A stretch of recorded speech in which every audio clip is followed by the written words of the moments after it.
Breece Hall, 3 years, $45 million contract, officially signed. 2 of those years guaranteed at $29 million. Jets rookie minicamp underway. We got rookie numbers and everyone freaking out about David Bailey, 31, and Omar Cooper Jr., 83. And then we've got the Brandon Sorsby conversation. So lots to get to. Let's have some fun.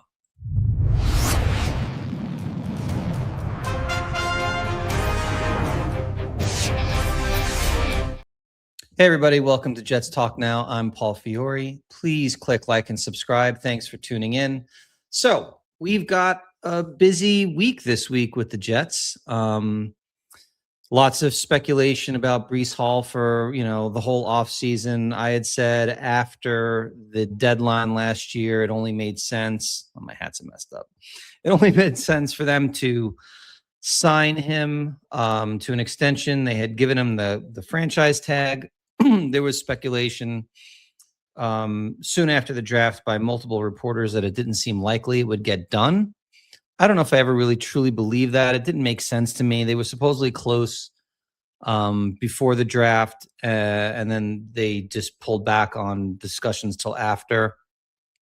Darren Muji continues to operate in a way that is pretty stealth. He obviously was working on this deal. Breece's agent basically got him the 2 years of franchise tag guaranteed. And then the Jets have that 30-year option. At 24 years old and the amount of cap room the Jets have, I don't understand how anybody would have issue with this deal. You can talk about Breece and his cryptic kind of messaging on social media and sometimes that kind of mopey attitude, the solemn mope, as we often kind of allude to. I think the truth of the matter is, Breece Hall's dealt with a lot in a very short period of time as a New York Jet. He was having an unbelievable rookie season until he blew out his knee. He was an explosive player. I think coming back in year 2 off the injury obviously wasn't the same. He's been through multiple, changes on the offensive coordinator front. He's been through misuse, in my opinion, on how he's utilized in the backfield and not playing to his strengths. He went through a ton of losing since he's been here. And, he was playing on a second-round contract, so he wasn't making a ton of money. I mean, we could have said Garrett Wilson was a bit mopey the year that he was with Rodgers, and they were 5-win team, and he was frustrated with his targets, even though he had over 100. And there were people questioning whether he would still be here if Rodgers came back. And what happens? He gets the extension. They let go of Rodgers, and now Garrett's like Mr. Jet. You saw it immediately in the social media today. Breece posting very positively. He actually posted a very emotional tweet about how he actually cried for the first time, how it hit him about this since the injury when he tore his ACL. And so you can see he's just an emotional player. And, when you lose as much as the Jets have lost and you feel like you've been underutilized and have struggled with the offense, I think it's understandable. He got paid, and he's going to be a Jet now for the foreseeable future. It's a good move. The Jets are a young, interesting offense now.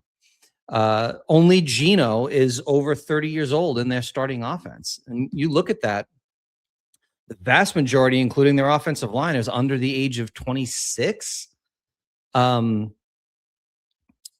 There's speed all over the field and lots of upside. You have a couple of question marks. Obviously, at center, Myers is more of like a backup quality player.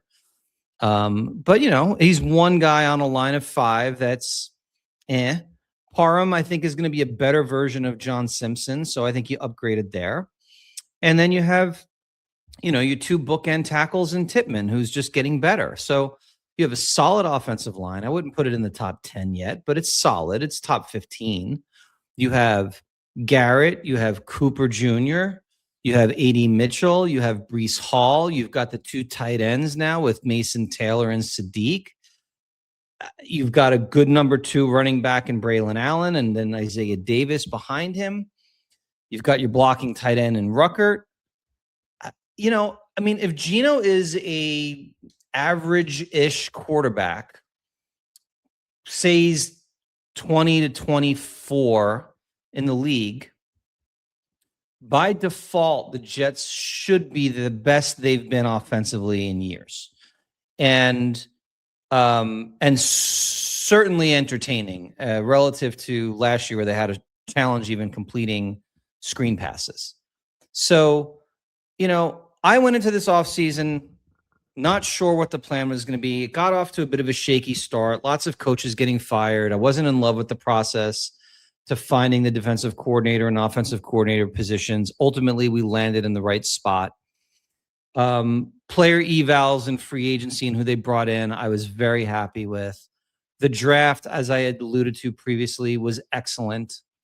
When you come away with Sadiq, Cooper, Bailey, Pons in your top 4, you just have to be a true pessimist if you're not happy with that. That's just the reality of it. Geno is not my number 1 choice as a quarterback this year. With that said, I think Geno will be adequate and do exactly what he's supposed to do, which is to be a bridge QB as we wait for our quarterback in 2027. And look, the Jets took a flyer on Klubnik in the 4th round. And if you would have told anybody going into 2025 season that you would have gotten Klubnik in the 4th round, people would have thought he must have had a season-ending injury. Because he was a projected 1st-round quarterback. Now, he had a terrible season, but that doesn't mean that the kid doesn't have talent all of a sudden, and it doesn't mean he can't bounce back. I don't know. I don't think he's got the ceiling to be their guy, but let Frank Reich and Musgrave work with him and see what they've got. I'd like to see him take the field at some point this season because I still think this is, a 6 to 8 win football team. It's just very young, and there's a lot of moving parts to getting this thing together. I think the defense is behind the offense. We'll see what Glenn can do with his superpower as a defensive coordinator, but the truth is they are way more offensively talented than they are defensively talented today. There's more to do, and you'll do that and this is a 2-3 year rebuild. So next year I think they'll be heavily focused on linebacker and safety and getting more depth on the defensive side of the ball, but they shouldn't be the bottom 2 or 3 teams on defense. So again, 6 to 8 win football team, lots of improvement. To me, the floor is raised. If they win less than 6 games, there's no way Aaron Glenn is back. If they win 6 games and it looks ugly at the end of the season, I don't think he's back. I think they win 7 or 8 games, Aaron Glenn gets his 3rd season. And at that point, the Jets will have 3 first-round draft picks. Who knows where Indy's going to be this year? I don't think they're a very good football team. We'll see. Dallas and Green Bay obviously would better.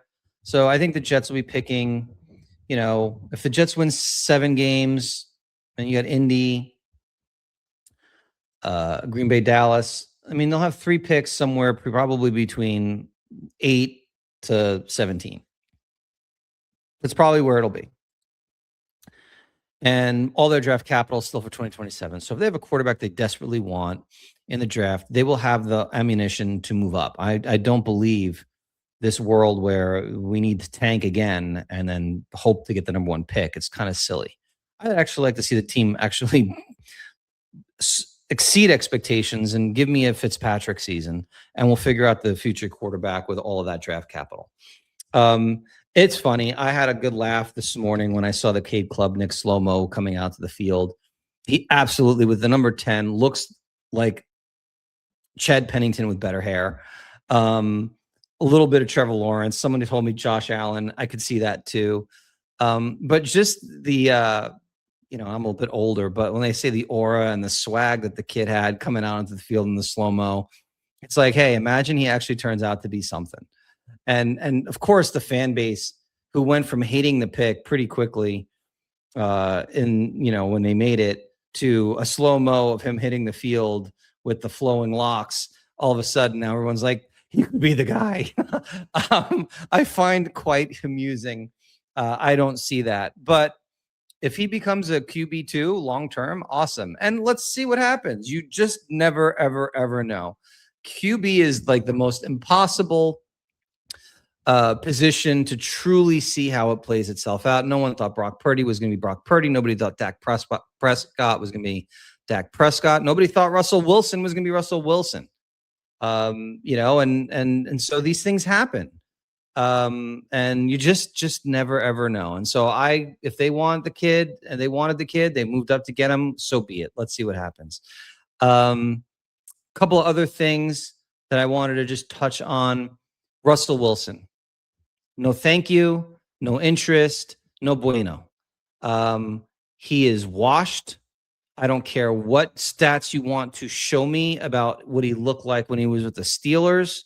That would be the same. That would be the most hypocritical thing in the world, because people will tell me the Aaron Rodgers 2024 season statistically shows, that he was washed. And so you can't tell me Aaron Rodgers, who statistically in 24 was as good as Russell Wilson in 24, was washed, but Russell Wilson isn't. Russell Wilson's a washed quarterback. Last year, he had one game out of the 3 that he started where he was good against an awful Dallas defense. He checks down like crazy. He throws the ball away like crazy now. He's afraid to get hit. I saw him in a Savannah Banana uniform. He's probably 20 pounds overweight at least.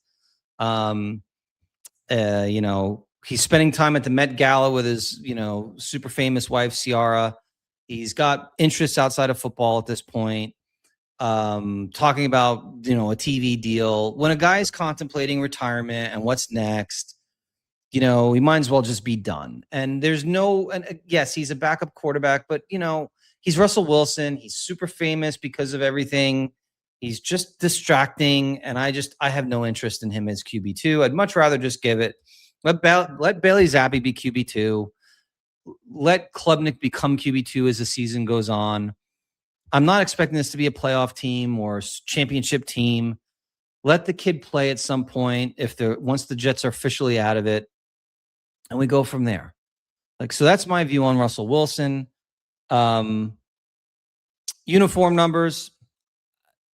Guys are going to be buying jerseys. Listen, I've learned my lesson over the years. If you buy a jersey right now for a rookie number, just be prepared to be disappointed about them changing the number at some point. It happens so often these days. I mean, Garrett Wilson is a good example of that. David Bailey wore 31 at Texas Tech. I don't know why everybody's freaking out. It looks fine to me. I used to care about these things, but football's changed so much over the years that I just don't see it. When you got your wide receivers wearing number 5, you got your defensive ends wearing 31. These numbers are all over the place now. So whatever. Sadiq is 16. It's fine. I don't care. Go be good at football. If we're going to worry about the number, it's not my thing. Others, go right ahead, but buy jerseys at your own risk, because these things change often. Last take I have, and I've watched a lot of guys talk about Brendan Sorsby, and guys that I get, I've been on their show. I get along with great. I respect. I just disagree completely on the perspective on Brendan Sorsby. So here's my view on Sorsby. I think this is an extremely talented football player. He's 6'3" plus. He's got a plus arm. He's athletic. I think he rushed for 600 yards last year. He got paid a ton of money to go to Texas Tech to stay in school. He probably would have been a second-round pick this year coming out of Cincinnati. But he has all the tools and upside as a quarterback to be a top 10, 15 pick next year. And what separates him to me versus a Klubnik, a Nussmeier, maybe not so much Aller, obviously. His size and athleticism, to me, is a differentiator over those other two. Like, Klubnik was supposed to be a first-round pick and fell on his face for a multitude of reasons, not just his fault. But he's also a little bit smaller. His arm is okay. His athleticism is okay. He doesn't have plus traits to me.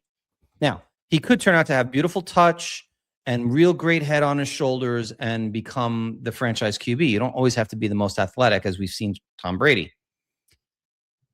But a guy like Brendan Sorsby, who's got the size, who's got the arm, who's got the athleticism, who was a guy going into this year, was considered in that tier of 5 or 6 QBs.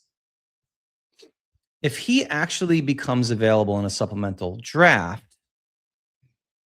and it's a big if he checks out with the Jets, and that means they do their diligence on him, and you have to trust the coaching staff. You cannot go into this season going, well, if the coaching staff isn't here next year, we can't make these decisions. You cannot make decisions this year thinking the coaching staff might get fired next year and be afraid to make a decision on a guy and not trust your evaluation because you may not have the same coaching staff in 27. No team thinks that way. You can't. And if you do, that means you are freezing on a decision that might ultimately change your franchise out of fear. Darren Muji's done a lot in less than 2 years to make me feel confident that he should trust guys like even if Frank Reich's not here next year. Frank Reich's a football guy. He knows quarterbacks. What's his evaluation of Brendan Sorsby, the football player? What is it? What does he think of him? What is Musgrave, who has been in this league forever and has coached a ton of quarterbacks? What's his evaluation? Muji was a quarterback. What's his evaluation? Aaron Glenn's evaluation of the player at the quarterback position is so irrelevant in the conversation because he's not the one that's going to be coaching the kid up. Yeah, you want to know if he likes him as a person, if he thinks that if he's going to fit culturally, all of that stuff, right guy in the locker room.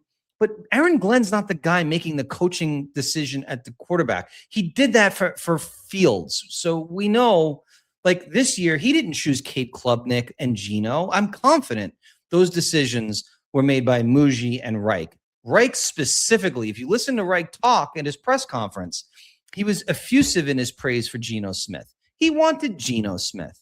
Now, we don't know how he felt about Klubnik because he didn't get asked the question, which is unfortunate. But ultimately, you have to trust the guys that have been doing this for their entire career, even if they're not here in 27, to make the evaluation on this kid. Do we like him? Do we think that this is something that he is going to overcome and get past this? And people are like, oh, gambling issue. The NFL has been promoting gambling so hard these days.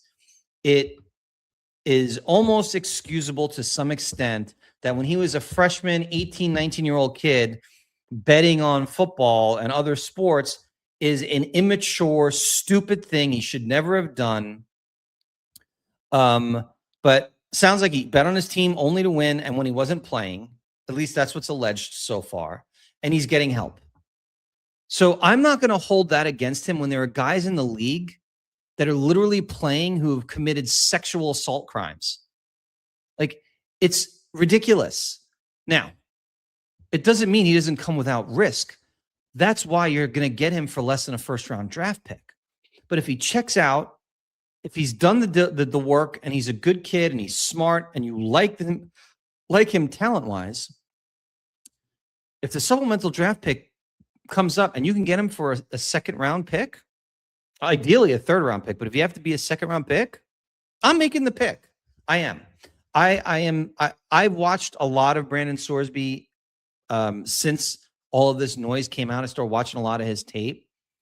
He is a very, very, very talented kid. He needs work, but he's extremely talented. And if you can nail the quarterback in the second-round supplemental pick and go into 2027 with 3 first-round picks, all your capital in 20, I mean, like, you are set up for a decade of success.